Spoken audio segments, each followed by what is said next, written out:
혹시 오늘도 퇴근길에 혹은 잠들기 전 침대 위에서 오늘 내가 했던 말들을 하나하나 복기하며 괴로워하진 않으셨나요? 아, 그때 그 표정 뭐였지? 내가 말 실수했나? 나 때문에 분위기 싸해진 거 아니야?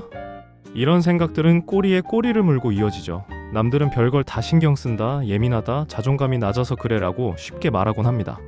심지어 나조차도 이런 내 성격이 피곤하고 원망스러울 때가 많았을 거예요.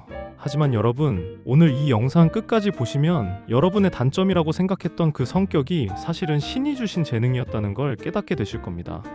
여러분이 남의 눈치를 보는 건 자존감이 낮아서가 아닙니다. 사실 여러분은 인류 상위 1%만 가진 초정밀 레이더를 장착한 천재적인 감각의 소유자일 확률이 높거든요. 오늘 알아보자고리에서는 이 피곤한 능력을 어떻게 하면 인생을 바꾸는 무기로 쓸 수 있는지 그 심리학적 비밀을 아주 깊이 있게 파헤쳐 보겠습니다.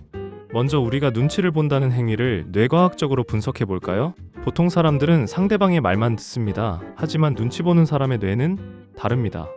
상대방의 미세한 동공 떨림, 억지로 올린 입꼬리의 경련, 손가락의 미세한 꼼지락거림, 심지어 그 공간의 미묘한 공기 온도까지 읽어내죠. 이건 심리학에서 말하는 고민 감성, Highly Sensitive Person, HSP이자 타인의 감정을 마치 내 것처럼 느끼는 엠파스의 전형적인 특징입니다. 실제로 뇌 스캔 연구에 따르면 눈치를 많이 보는 사람들은 타인의 고통이나 감정을 처리하는 거울 뉴런 시스템이 일반인보다 훨씬 더 활성화되어 있습니다. 상대방의 기분을 0.1초 만에 파악하는 능력, 갈등이 본격적으로 터지기 전 그 미묘한 전조 현상을 감지하는 능력, 그리고 남들이 무심코 지나치는 사소한 디테일을 찾아내는 섬세함. 이게 과연 아무나 할 수 있는 일일까요? 절대 아닙니다. 여러분의 뇌는 남들보다 훨씬 고성능의 데이터를 처리하고 있는 고성능 CPU와 같습니다. 다만 안타깝게도 이 고귀한 에너지를 지금까지는 남의 기분 맞추기나 나를 비난하기 같은 비효율적인 곳에만 쏟아부었을 뿐입니다. 여러분의 레이더는 고장난 게 아니라 방향 설정이 잠시 잘못되어 있었던 것 뿐입니다. 여기서 아주 충격적인 사실 하나를 짚고 넘어가야 합니다. 여러분이 침대에서 이불킥을 하며 고민했던 그 사람 있죠? 정작 그 사람은 여러분이 무슨 고민을 하는지 1%도 모릅니다. 심리학자 토마스 길로비치의 조명 효과, 스팟라이트 이펙트 실험을 예로 들어볼까요?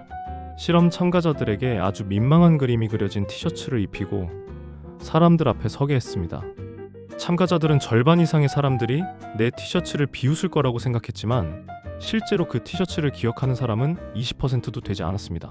우리는 마치 자신에게 스포트라이트가 비춰지고 있다고 생각하지만 사실 타인은 자신의 인생이라는 연극을 연기하느라 바빠서 여러분의 작은 실수 따위는 기억조차 못합니다. 저 사람이 나를 어떻게 볼까라는 질문의 답은 대개 그 사람은 당신을 보고 있지 않다입니다. 하지만 저는 오늘 여러분께 그러니까 신경 끄고 사세요 같은 뻔한 위로를 하려는 게 아닙니다. 저는 여러분이 가진 이 예민한 눈치를 압도적인 통찰력으로 바꾸는 기술을 알려드리고자 합니다. 이 기술을 익히는 순간 여러분은 인간관계의 주도권을 완전히 가져오게 될 겁니다. 성공한 리더들이나 협상의 달인들은 사실 엄청난 눈치쟁이들입니다. 다만 그들은 눈치를 보지 않고 사용하죠. 그 구체적인 3단계를 알려드리겠습니다. 첫 번째 단계는 관찰의 객관화입니다. 상대방이 미간을 찌푸렸을 때 내가 뭘 잘못했나? 라고 생각하는 건 수동적인 눈치입니다. 하지만 저 사람이 지금 당이 떨어졌나 보네. 혹은 저 사람 오늘 컨디션이 별론가 보다 라고 사실만 관찰하는 건 능동적인 통찰입니다. 주어를 나에서 상대방으로 바꾸는 연습을 하세요. 내 감정을 섞지 않고 CCTV처럼 상황을 바라보는 것. 이것이 사회적 지능의 시작입니다. 두 번째 단계는 예측 시스템 가동입니다. 남들보다 기류를 잘 읽는다면 그걸 미리 방어하는 방패로 쓰세요. 예를 들어 부장님이 지금 전화통화 후에 목소리 톤이 낮아졌으니 보고는 30분 뒤에 하는 게 좋겠다라고 전략을 짜는 겁니다. 이건 눈치를 보는 게 아니라 상대를 조종하고 관리하는 영역입니다. 여러분은 이미 최고의 전략가가 될 자질이 있습니다. 세 번째 단계는 압도적인 디테일의 활용입니다. 여러분의 섬세함을 무기로 쓰세요. 남들이 무심코 지나치는 상대의 작은 변화를 칭찬이나 배려로 돌려주는 겁니다. 지난번에 지나가듯 말씀하신 그 작가책 저도 읽어봤는데 너무 좋더라고요. 이 한마디의 상대는 여러분에게 무장해제됩니다. 예민함이 독보적인 센스가 되는 순간입니다. 우리 채널의 배너 문구인 왜 별거 아닌데 자꾸 생각날까? 이 질문은 사실 여러분의 뇌가 너무 똑똑해서 벌어지는 현상입니다. 뇌는 미해결된 문제를 끝까지 해결하고 싶어 하거든요. 그래서 타인의 사소한 반응을 위험 요소로 파악하고 자꾸 분석하려 드는 겁니다.